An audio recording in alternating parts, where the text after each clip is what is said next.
heading out today and taking the bus to Smithfield. First time I've taken the bus for a while. Normally I would have taken it on Saturday to get back from the airport, but the flight was late and I decided I wanted to get an Uber, and it was reasonably priced and I was pretty tired, so it was a good move all around.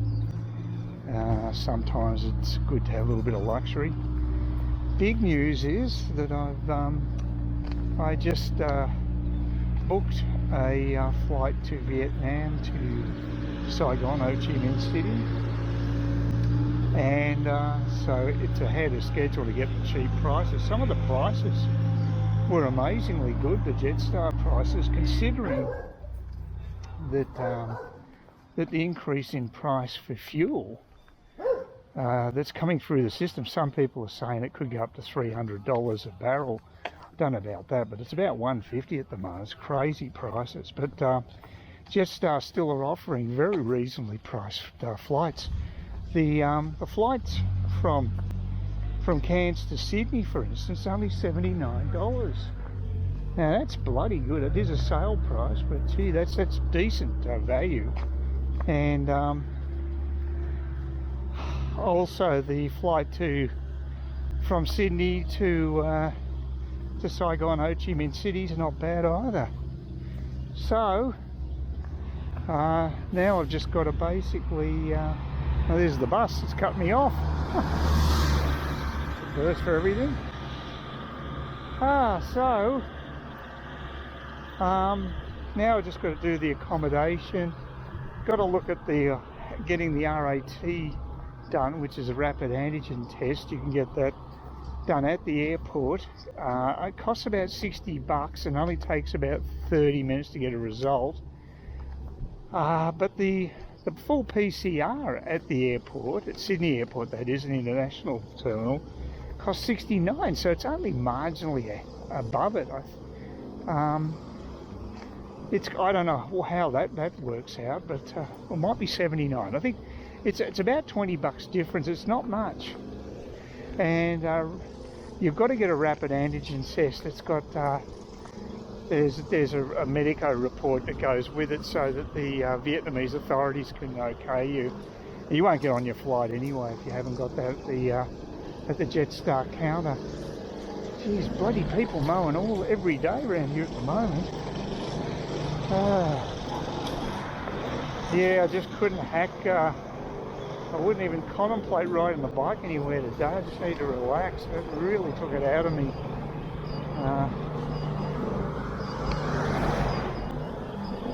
So yeah, I'm just going to wimp out and get the bus.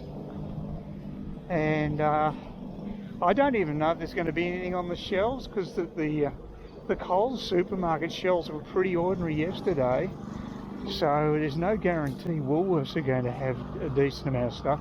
I will get the bread though, because I prefer their bread to what you get at Coles. So that's good.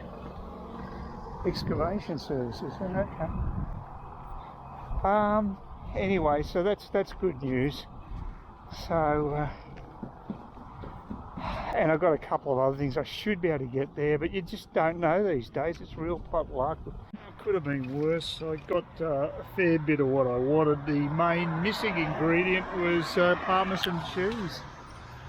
There was no generic. I could have bought Parmesan, but would have paid through the nose for it, because the generic one's about $4.20 for 250 grams, and the cheapest I could get, the Italiano ones, are about $3.50 for half that quantity. So it's almost doubling in the price. So I'm not going to pay that. I'll find alternative things to eat until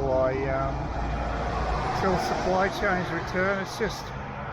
It's a toss-up whether you're going to have stuff on the shelves. Look, actually, Woolworths were a lot better stocked than Coles, I've got to say. Coles seem to be getting hit much harder.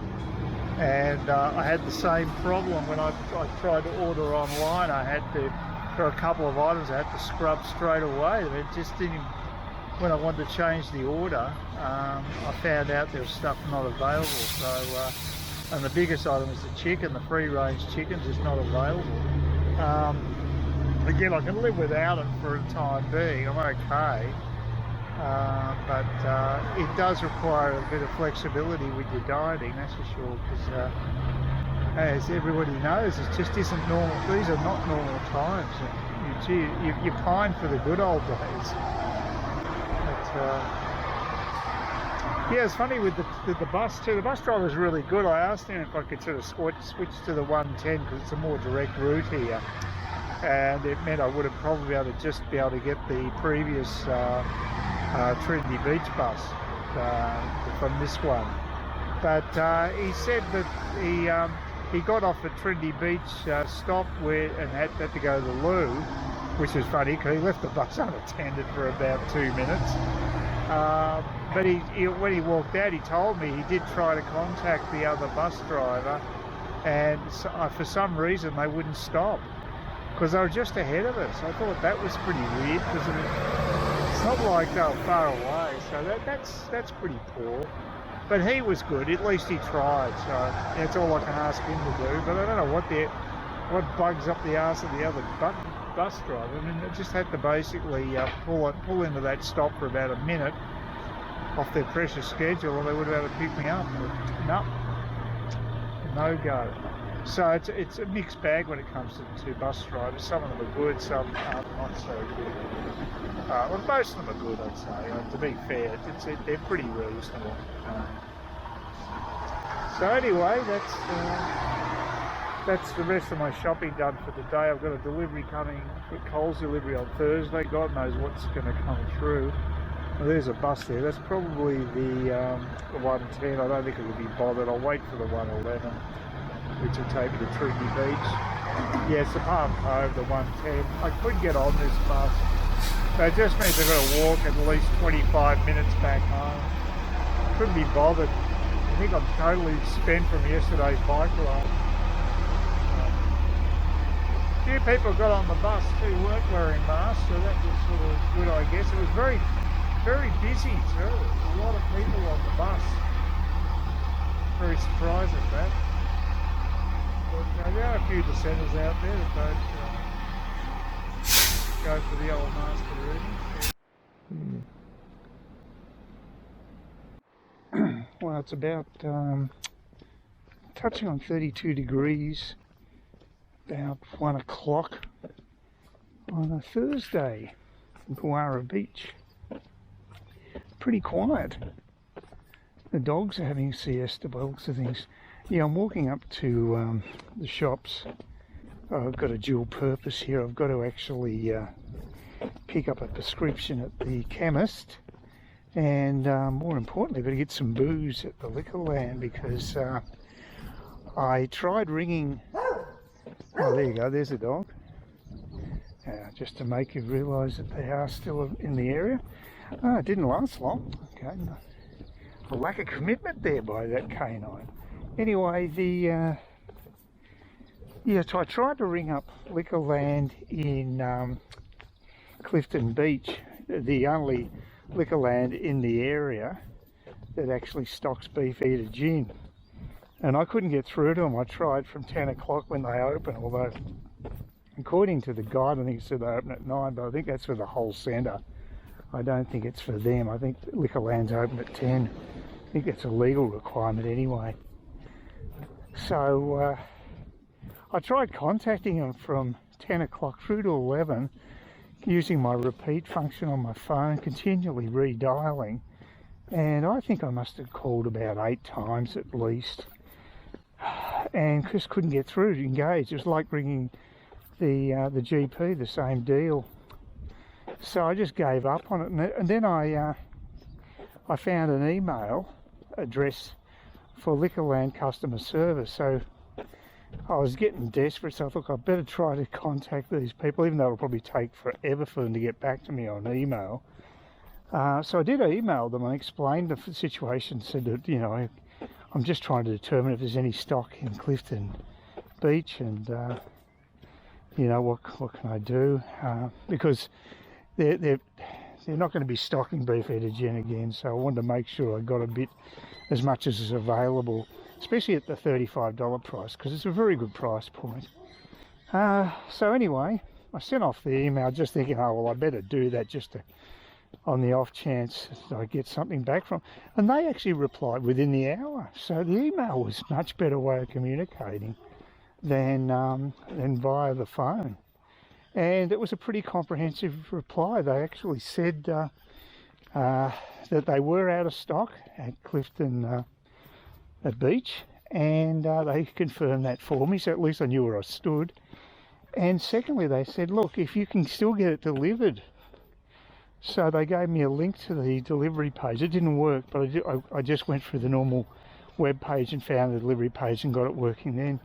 So I put in an order for 5 bottles because, I don't know, like I say, I don't think they're going to be stocking it again, and that's an extremely good price. So I thought I'll get through it. I mean, I don't like having all that much booze in the house, but I thought, look, I really would love to have a G&T today. Of course, I'm not going to. I'm going to probably get some red wine instead.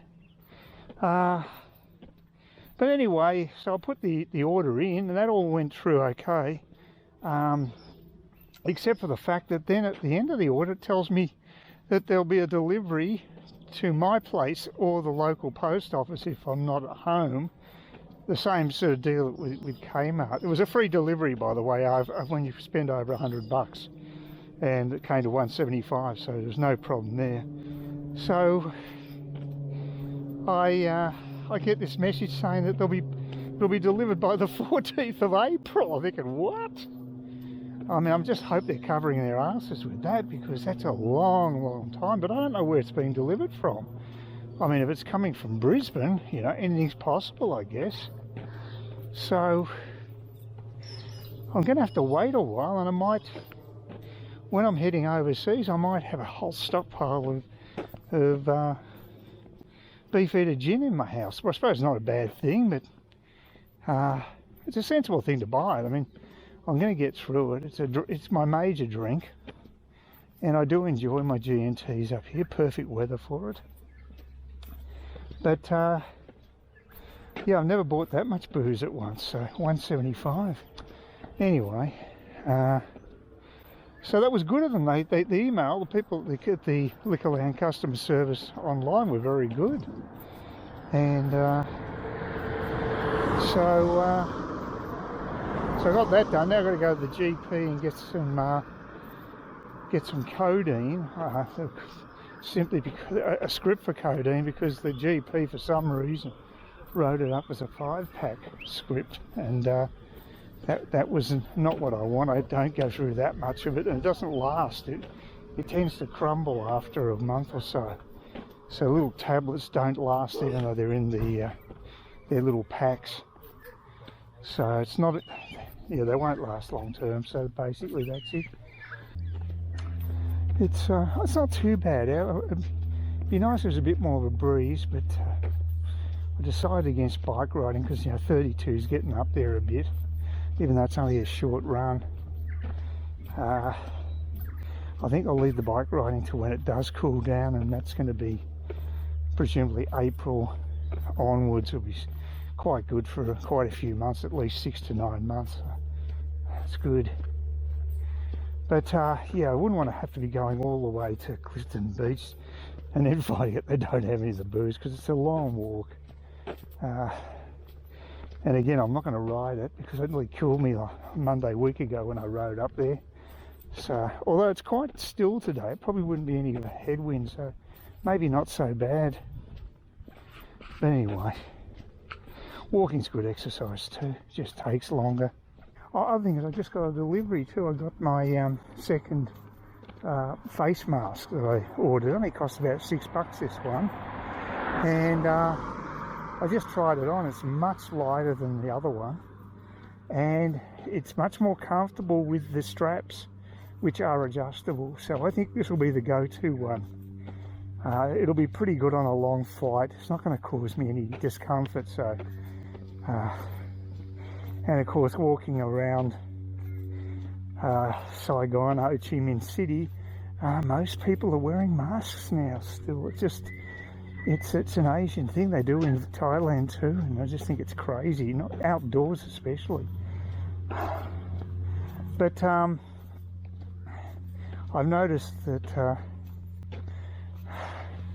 what's he called, Fat and Broke, I think he calls himself, the guy who's basically living the IT nerd who does videos over there.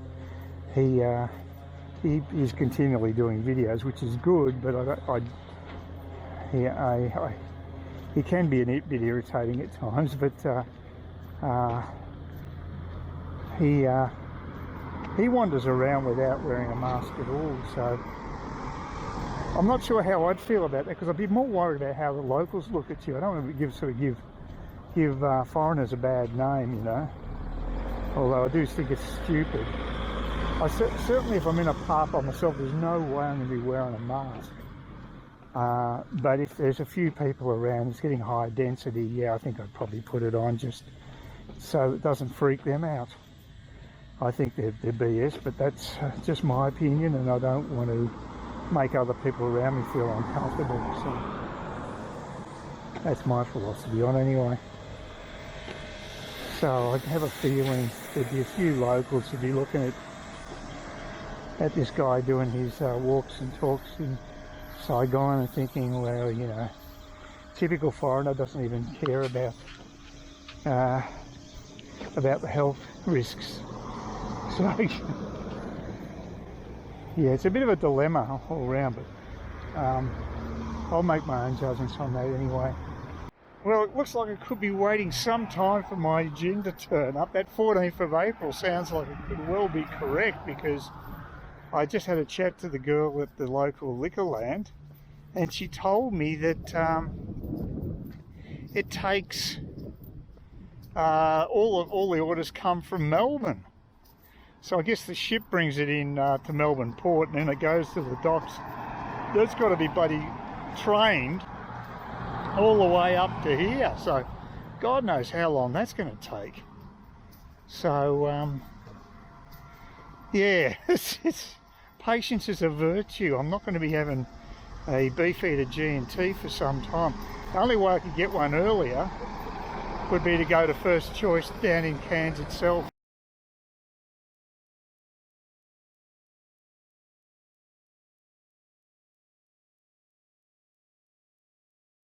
Please consider subscribing to my channel if you think there's anything there of use to you, or entertainment or whatever. And either do that or give me a thumbs up, or if you're feeling really energetic, do both. That'd be great.